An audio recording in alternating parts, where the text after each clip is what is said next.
Well, welcome everybody to the TBD podcast. I am Graham Averett along with my amigos, Hank Hayes in the Tennessee jersey and Keenan with the beautiful We Are Penn State background. And we're back here for a first episode. I shouldn't say we're back. We're here for our first episode where we're going to bring you some entertainment. This is not necessarily a place where you're going to gain incredible knowledge or wisdom, but you can just sit back, relax, enjoy the ride, and have some fun. So we're not bound by a particular subject. We're going to talk about a wide variety of things, and we'll give you the outline of what we'll talk about in each episode. That way you can just hear us chat about a particular topic you want to hear about. But before we get into the meat of the episode, we want to give you this inspirational quote from the great philosopher Patrick Beverley. Stay swaggy. All right. Beautiful.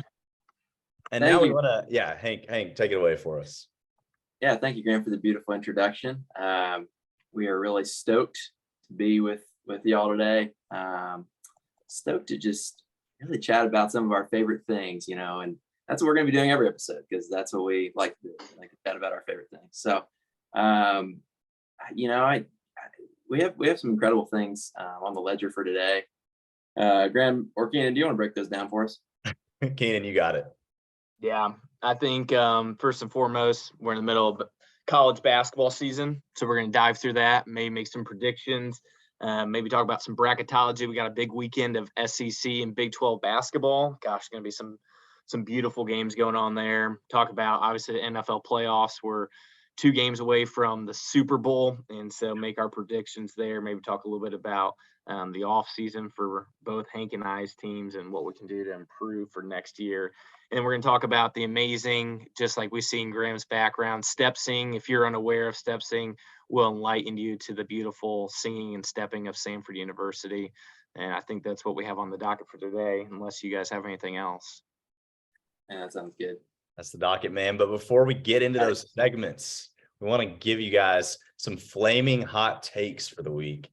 So drop in the comments what you think about these. But just as I'll start it off for us, just because I know it is pretty flaming hot.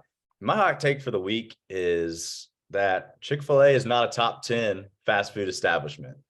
And I know that one is going to be a widely contended subject. This is based on taste alone, and it is also subjective preference. But I'm willing to die on a hill for that cause, and I'm willing to take whatever martyrdom comes upon me, and whatever backlash comes upon me for making such a claim that some would say would be egregious, but I'm happy to say it. Gosh, it does pain me a little that you're happy to say it, and that makes me feel you're a little prideful about it. Now, I will say it would definitely rank in the top 10 for me, Keenan. I assume it would for you as well. It's even different than fast food. I feel like it's a little bit even higher quality, so that also is a little bit painful considering you're probably putting some places that people would look at and kind of scoff at eating at. You're putting Chick-Fil-A behind them. I will say it probably is a little overrated. I would not wholly disagree. But also to say not top 10 is a little wild. Now, at some point, we'll have to get into the lists. We'll bring on the fast food experts. I would consider myself one as well. But when we bring on the fast food experts, that's when it's going to get heated. There'll be some yelling. It will be really good. But Graham, I think maybe Keenan and I are not going to get as upset about that take, but I know that others would, especially two of our dear friends, the Twins. We'll hear very soon. They would be deeply saddened by that comment. Well, I appreciate your grace. And speaking on behalf of Keenan before he even really gets to get too mad at me. Yeah, sorry. Yeah, well, I'm really upset about it, and I think our friends. I think it also has to do with where you're from. Obviously, Graham, you grew up in the South, but in the Midwest, man, Chick-fil-A is not a big deal, and so depending on where our listeners are from, if you're from the Midwest, you're probably not too upset about that quote. If you're from I love Culver's, by the way. Shout out to the Midwest. I love Culver's. And that's a top 10. That's a top 10 fast food chain right there. Top 10 lock there. Yeah. Absolutely. So just wanted that's a good hot take to start us out with. Yeah. Keenan, go ahead. Mine's in the sports realm, and as I was thinking through this, Aaron Rodgers came to mind and the Green Bay Packers, And my hot take is the Green Bay Packers, and this is a little more subjective to the last 20 years, but is actually my thought is the Green Bay Packers are one of the worst NFL franchises in the NFL. I think, and I think that, and I have some, yeah, it's a hot take. But what they have done over the last 20 years with the talent that they have is lackluster. I would argue Aaron Rodgers is one of the most talented NFL quarterbacks of all time, and they've won one Super Bowl, and they feel like a first round and out of the playoffs every single year. And to me, with all the talent that they've had and the wide receivers that they've either had or lack of because they haven't drafted them, has been poor mismanagement by an NFL franchise. I think so. That's my hot take. Wow. Okay. Yeah, that's hot. But I do like it. I will also say, but you did clarify. You said past. Did you say past 20 years, like the 21st century? Yes, I would say, as a whole, obviously you go back to the Lombardi days. Obviously, I think they had a little bit better ownership and management probably. But I'm just saying specifically in the last 20 years, specifically in the Aaron Rodgers era, I would say their franchise has been really lackluster. And obviously, and there's other organizations out there who have been worst on scale. But in terms of their talent and what they've been able to do with that talent, I think they've struggled significantly. Wow, that's it. Yeah, that's not bad. Not a bad. I don't feel like people talk about that very much either. No. Yeah, I would. My first thought is that it makes me really happy. The Packers are easily one of my least favorite teams in the NFL, and Aaron Rodgers is one of my favorite humans on the planet. I teed that one up for you. Thank you, Keenan, for that. I will also agree. I do think their upper management is really bad. I think that their team overall has as a whole, the franchise, as you're saying, I would probably agree. To say one of the worst franchises in the NFL, now that's putting in a different level. That's where you get into the Cleveland Browns, you get the Jacksonville Jaguars, but the Jags are turning around though. But to say that the Packers are kind of pound for pound though, right? Like per talent level that they've had. Like they should be producing more results than maybe the Browns or the Jags, arguably in your eyes. Yeah, no, that is a good point. Especially with the Hall of Fame level quarterback. I would say Mason Crosby as well. Mason Crosby, the GOAT, behind Justin Tucker and Adam Vinatieri. I would say that it falls on the upper management for sure, because you can only blame players so much. These guys are every year neglecting draft picks. I mean, I would be pissed as a Green Bay fan. And Aaron Rodgers is pissed. So I would too, and I've worn a cheese hat before, hopping on the bandwagon for the Super Bowl. So I got to enjoy it. Thankfully, I got to enjoy the year of glory, and then didn't have to worry about it after that either. Graham, have you ever chased cheese? Have you ever been chasing the cheddar? I'm a chaser of cheddar. I know Hank is as well. I mean, as you can tell, yeah, you got me on the screen right here as well. But I ate probably about like 7 slices of cheese in my lunch today. So I'm a cheese aficionado, if you will. Wow. I'm not talking Kraft singles though. I know you love those Kraft singles, Keenan, but I'm talking about extra sharp cheddar. That's a little. I did not sure I needed to know that. A little bit. Actually, I have to ask now, why did you do that? And what was the method to consuming that much? Was it a sandwich? Was it a grilled cheese? Go ahead and share. I mean, I just love cheese. I mean, at this point, that's one of my top foods, along with just cereal, the realm of cereal, and then the realm of cheese. And so, yeah, I mean, I just had my lunchbox and I just had it sitting in this little to-go container and just munching it down like a rat, Literally. Okay. Yeah, that's my spirit animal, and that's my, that's me. So that's your human nature too. So what can I say? Now, well, I'm happy for you, Graham. I really am pretty eager to share. I do have 2 hot takes. Now I'm going to share the first, and you guys have heard this, but the thing is, the people haven't. The people that are going to be listening to this have not heard this. My first hot take, and then if you guys want me to go a little hotter, I'll move on. My first hot take is the Coke freestyle machines that they implemented. I don't know exactly when. I should have looked that up. Those are one of the worst inventions of all time. The worst soda, within the realm of fountain drinks and soft drinks and pops, the worst. Wait, okay, so let's backtrack here a little bit. It's one of the worst inventions, or it's one of the worst methods of obtaining soda. Like let's clarify there, right? Because you're right. Okay. It's not, see, the invention itself. I'm thinking of some of these, like, this infomercials where you see these just nasty inventions. Like that's kind of what you're throwing in. The engineers deserve some credit. The invention is impressive. I do spike them though, because they created one of the worst methods to consume a soda of all time. You're going to get the crappiest tasting base sodas. You put in the crappy flavoring, and maybe you get something that tastes okay. I would rather drink any form of fountain drink over the Coke Freestyle machine. Well, wow. Now I just, go ahead.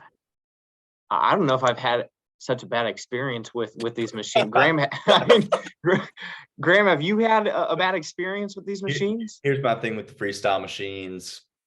For me personally, I'm gonna disagree with this take in the sense of, I like the freestyle machines, man. Like I have the sparkling cherry limeade. I walk into Firehouse Subs. I can put it the QR code on my phone. I don't even have to touch the machine. I can actually set my cup under the freestyle machine and get on my phone and literally click my phone, and it'll pour out of it, which is pretty sick in and of itself. Obviously, that's not the product, but when it's the sparkling. Now, here's the deal.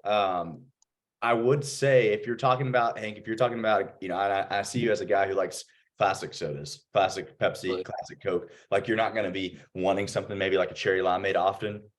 If that is the case, I can see your point in that they are going to be a lower tier, but I'm just not sure that it's like, I don't see it as like everything else, and then the fountain, and then the freestyle machine. I see it as more of here.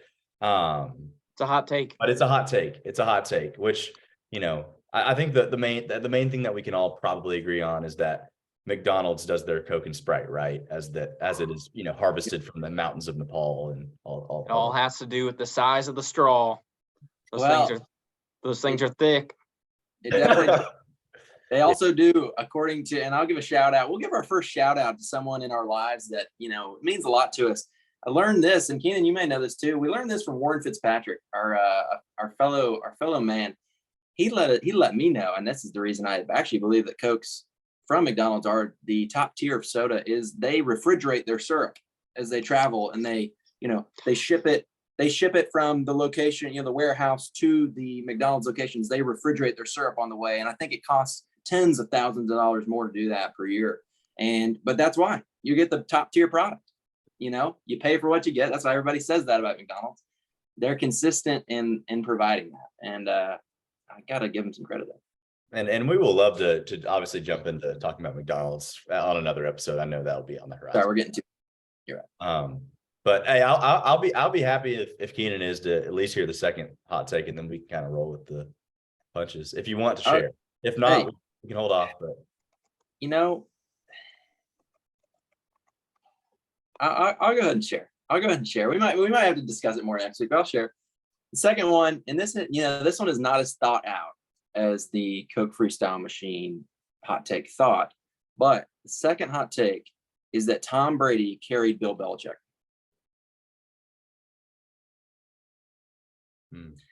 How long was Belichick with the Patriots before Tom got there? I can look it up. I'm not actually We have to look up. Look it up. First research. Okay. Follow-up question on that would almost be like, Hank, do you believe that Bill Belichick is a good or a great coach? Do I think he's a great coach? I think he's a great NFL coach. Has he? And this is where my rebuttal would be.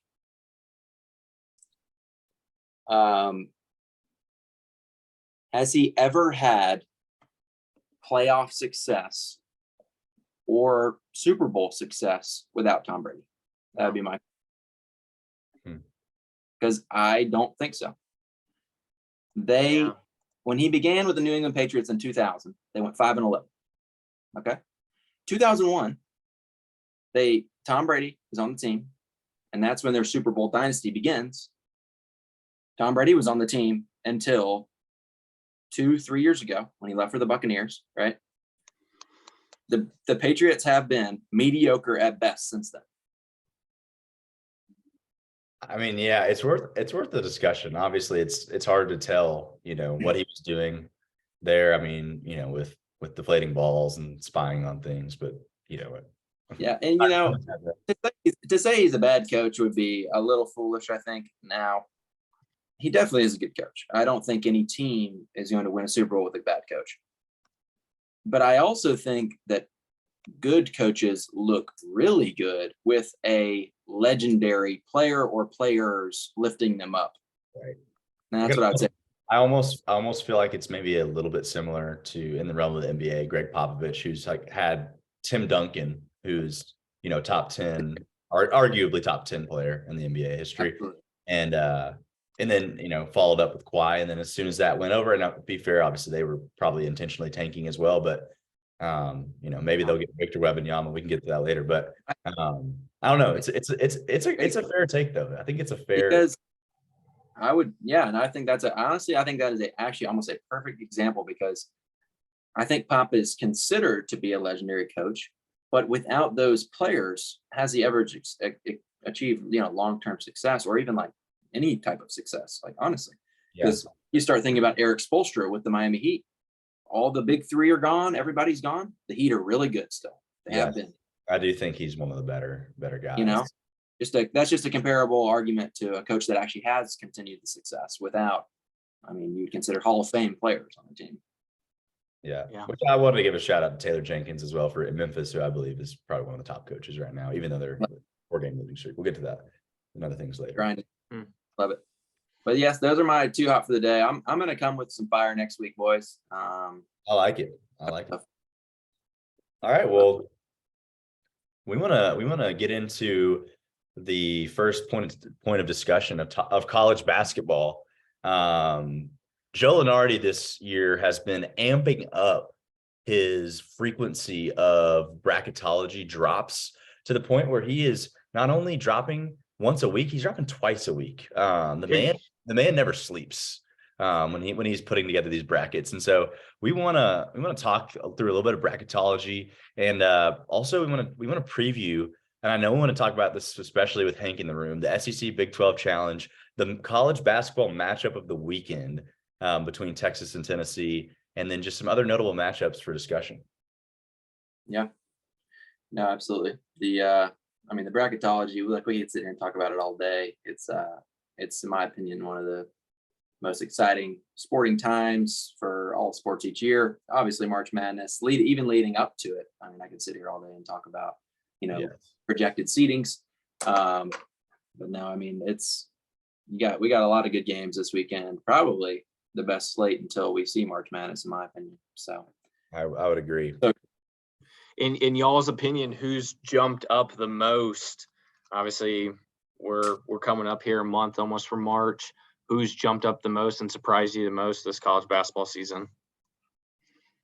Oh, I definitely want to quickly jump on board. There's a few teams that I could hop up and talk about, but the number one team I want to talk about is Kansas State, who I know they lost. I know they just came off a loss, but it was at Iowa State, who I think Iowa State is also nasty. All right. Kansas State was projected to be a bottom tier Big 12 team this year. They're projected to be a bottom tier Big 12 team this year. To my knowledge, all right, y'all correct me if I'm wrong, but I'm almost positive that they were not picked up near the top, and they have been on a tear. And not only that, but let's talk about specifically the Kansas game, which was a while ago. Shout out to Jonesboro native Desi Sills, who has originally played at Arkansas and then came back to my hometown, Jonesboro, Arkansas, to play for Arkansas State, dropping 24 points against the Jayhawks on 7 of 11 shooting, continuing this electric streak for the Wildcats. I couldn't agree more. Kansas State was top of my list too. The things that they're doing, beating Kansas, they're just dominating. I think they're a team to watch out for, and they're streaking at the right time. Absolutely. Yeah, agreed. I'll be honest. I think as sad as much as it pains me to say, I think you gotta put Alabama up Yeah. there. Yeah. I thought they were going to be good. They were projected to be a good team. They have, in my opinion, the most impactful freshman in the nation, Brandon Miller. He came in, and I knew he was going to be good. I mean, he's a 5-star. He's incredible, but I mean, he has really like raised that team to a new level. And they are much, much better than I imagined them to be. Like if I was to look at the end of the season, I would not have projected them to be a 1 seed, not even close. I would have probably imagined more of a 3 or 4, but goodness me, they've surprised, and man, Nate Oates is a really, really good head coach. Don't want to see them do well, but I think they will unfortunately continue that success until they hit the tourney. Yeah, as long as they don't get matched up with UCLA. I know that was a brutal one. Just to bring it up, if any Alabama fans are watching, a brutal, devastating defeat at the hands of UCLA that year, with the gorgeous UCLA run. So, which also that's a good team. We could talk about them more at another time. But I would sleeper. Go ahead. Yeah. Go ahead. No, Graham. go ahead. No, Keenan. The last sleeper team I would throw in there right now, and again, they've been in the spotlight the last couple of years, but is Baylor. Baylor's kind of coming on a tear here. Also has just beat Kansas. Adam Flagler's been there for like 18 years. I feel like he's been in all their national championship runs, averaging around 16 a game. They got 3 guys averaging around that 16 and a half mark. I think they're a team to watch out for. Their experience, obviously. Got the coach that has the experience. I think they're a team to watch out for in the Big 12 as well. That is just loaded with them, Texas, and obviously K-State. Yeah, 100% agree. Yeah, one team that you gotta mention that because, well, honestly, it's just an incredible story is FAU, currently at number 21 in the AP poll. Florida Atlantic, 19-1 on the year. Unbelievable. Gotta love to see a team like that in the top 25. That's just a surprise to see. And honestly, you really just hope that they're one lone loss to Ole Miss, SEC team. If they can continue the stretch the rest of the way, imagine a ranked FAU team going to the tourney, man. I'd be rooting for them for sure. Yeah, well, and before we talk about our own teams, I do want to talk a little bit about some mid-major success that we've been seeing here, because the reality of it is everybody likes to see those types of things. And you also have another team in the top 25, a little even higher than FAU, from the Colonial Conference, College of Charleston, 1 loss on the season, and they're not being spearheaded by a certain player. It's just team basketball. It's like the Atlanta Hawks that year where they had 4 All-Stars, and it was like, this is Jeff Teague, Josh Smith, Al Horford, and Kyle Korver. These guys are All-Stars, and maybe they shouldn't, but they had so many wins that they put it together. And their 1 loss is to UNC, and I know UNC is, you could argue that they are maybe underperforming, being the preseason number 1 team. So of course you could argue they're underperforming. But at the same time, sorry, Stu, at the same time, College of Charleston is going on a tear. And then, of course, it would be an absolute travesty not to mention our alma mater, which is poised for some success, potentially, the Samford Bulldogs. Samford freaking Bulldogs, currently a 15 seed in the which side of the bracket? The South bracket, a 15 seed, slated against Kansas State, y'all's boys.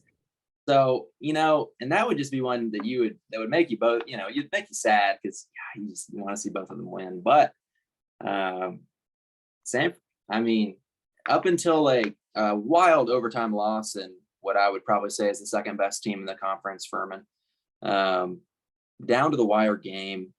Team that went, I believe they lost multiple after having a good start, lost multiple in a row, and then started conference play 6-7-0. And you gotta love the mid-major dogs.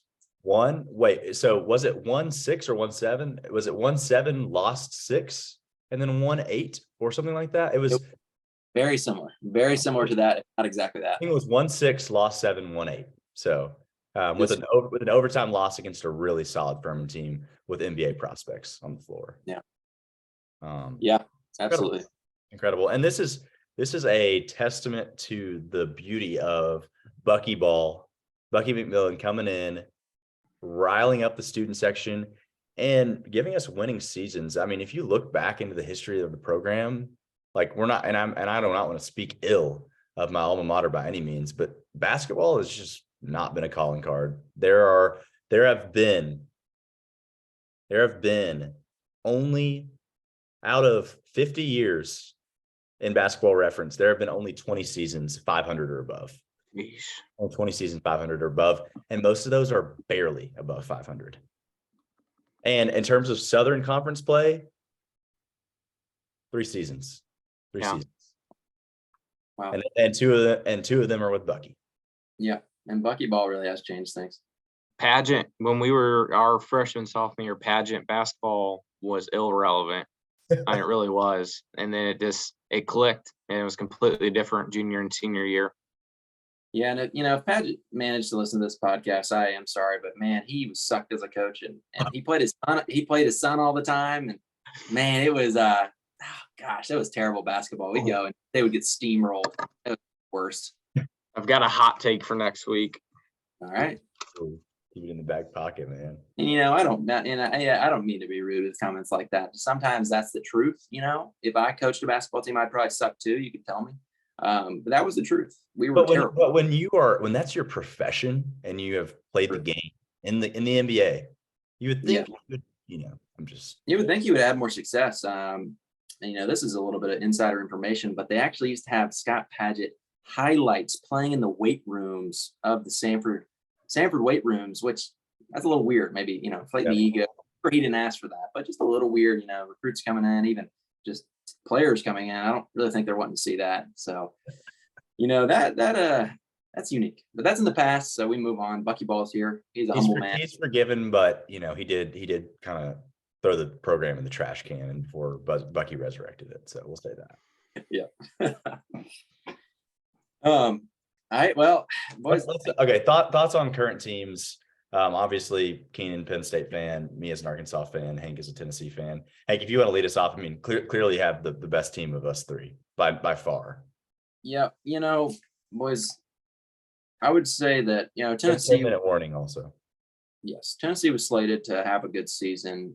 We have lived up to the hype, which is you always love from your favorite team, especially. I think Arkansas has gotten really lucky with a lot of injuries.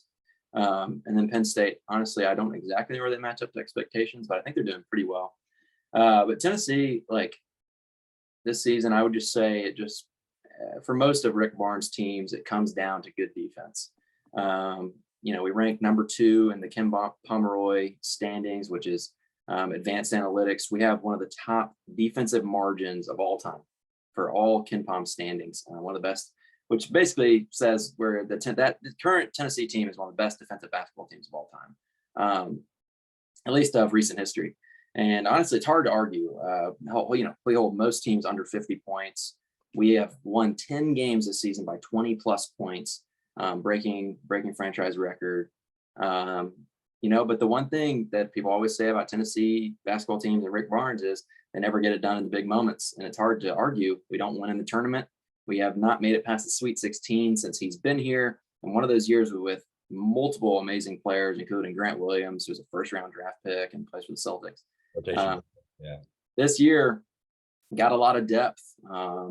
It's hard to argue that this team cannot make a deep run because of the depth, because of the solid defense, and just really, really good players. But it just, you wait and see. Tennessee teams have often been a letdown in basketball, especially when it comes to March. But I mean, no, I've loved watching this season. Zakai Ziegler, it's an absolute menace, one of the most exciting players you're ever going to watch in the college basketball court. And just some beautiful, beautiful, big freshman guys in the post, just getting the job done. So yeah, no, I love the Vols, love them this season. I'm optimistic about the rest of the season, especially this weekend at home. I think we can get the job done. Yeah, I like y'all's chances in the SEC. I think you guys have a clear path to having a high rating in the NCAA tournament. Hopefully sets you up for a good Sweet 16 and beyond run. Definitely. 100%. I mean, y'all know this, the audience doesn't, but put out a little bit of before SEC play started, a preseason poll of my own, or at least pre-SEC play poll of my own, and went with Tennessee number one. I know they're not in that spot right now. And Alabama obviously is looking amazing. Doesn't look to drop any spots, but at the same time, last night was a rougher one for them against Mississippi State. Had a 10-point deficit in the second half. And so I don't want to actually back away from that take. I think that they still have, in my eyes, the better tournament team with that defense, with the experience that they have. I think they have more veteran players. I think that, and I value veteran players in the tournament.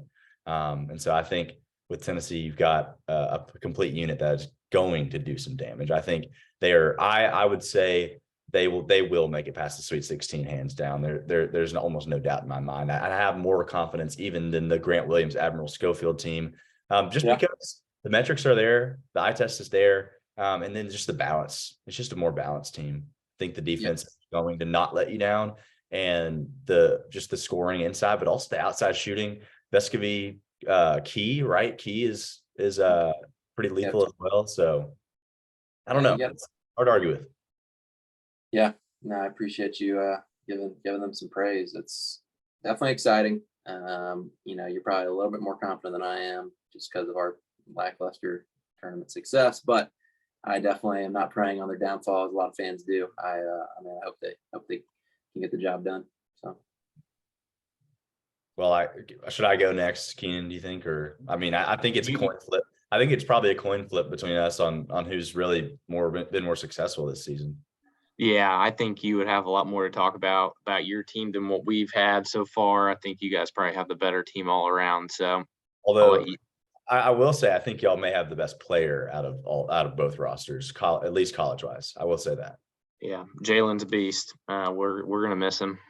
So, I can say as an Arkansas fan this year, you could say disappointed, but the thing about these must teams is we always start below 500 in conference play. This year was a bit of a worse skid than typical. Starting off 1-5. To be fair, it was 4 road games out of 6 total SEC games played. We lost all on the road. LSU was pretty unacceptable. They're 1-7 in conference play. Missouri game, I know there were some calls there that didn't go our way. At the same time, there's no excuse, but it does all come down to, in my eyes, and you hate to be the fan that brings it up, but these critical injuries right now that are preventing us from the success that we're capable of. When you got Nick Smith, who was projected lottery top 5 pick for this upcoming season, he's since then fallen quite a bit in lottery projections, looking at something around the 20th pick. And then also just a guy that maybe not a lot of people know, Trevin Brazil, who was just dunking all over people, and also spacing the floor with 3-pointers this season. That's been the issue. That's been the issue for us, is a lack of offense. And then for the Vanderbilt game, I cannot really provide much analysis on how we let up 63 points. We have an okay defensive identity. Cannot say that we're quite there on Tennessee's level, but we're sitting here at 3-5.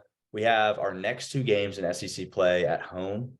And so with that, I feel like we have the chance to get back to 500, and I would say we're poised for possibly a top 5, top 6 finish.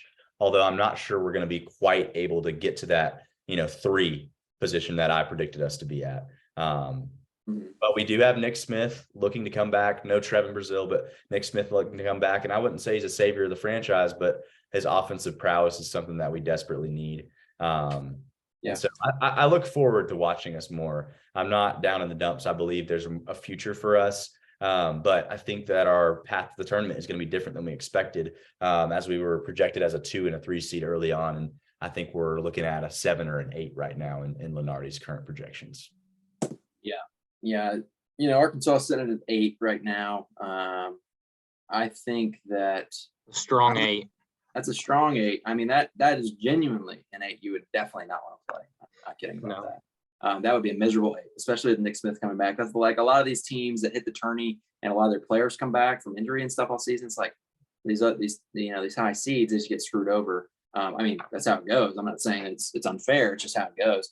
And Yeah. man, I tell you what, that's a nightmare matchup for whoever it is. And as a matter of fact, I kind of feel if Nick Smith is able to return within the next couple of weeks, there's not a whole lot of season left. But if he's able to return, I think that Arkansas could be a 7 or a 6 if they're able to start rolling a little bit.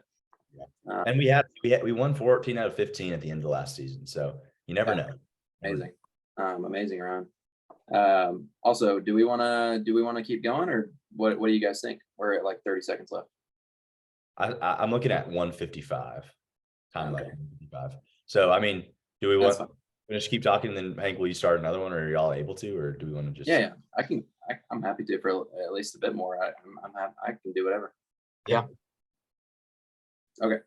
Keenan, do you want to talk about Penn State for a little bit? Yeah. Yeah. For a minute 30 here. That's all I need. Yeah, I think for Penn State fans, I think we're right on the verge of being right where we thought we would be, or just a little under where we thought we'd be. A little disappointed, 13-7 on the season. Man, if we could play every game at home, I think we would have a chance of being really good. But we just cannot win on the road. We beat Illinois early on in the season, which was a massive win for us at the time. Illinois was ranked top 12 at that time, and obviously Illinois has fallen off since then. But for us, that was a big road win. We're just one of those live and die by the 3 type of teams right now, and we lack size in the middle. We have a young big man who's a true freshman, and we have our best recruit. We're with our best recruiting class ever right now, currently on the team with our best recruiting class coming in next year off of that. So I think there's a lot of hope for the future. I think we're just going through some growing pains right now. And obviously Jalen Pickett's a massive, we would be nobody without him. He's a beast. But yeah, I think on the road it struggles. And if we're not hitting threes, we're not winning ball games. So would love to make it into the tournament, but it may be a long stretch as of right now. Yeah. Hope so. Yeah, Keenan, I don't hear more thoughts. We'll let it end, but be back in a second. All right, I'm gonna end it. Go ahead.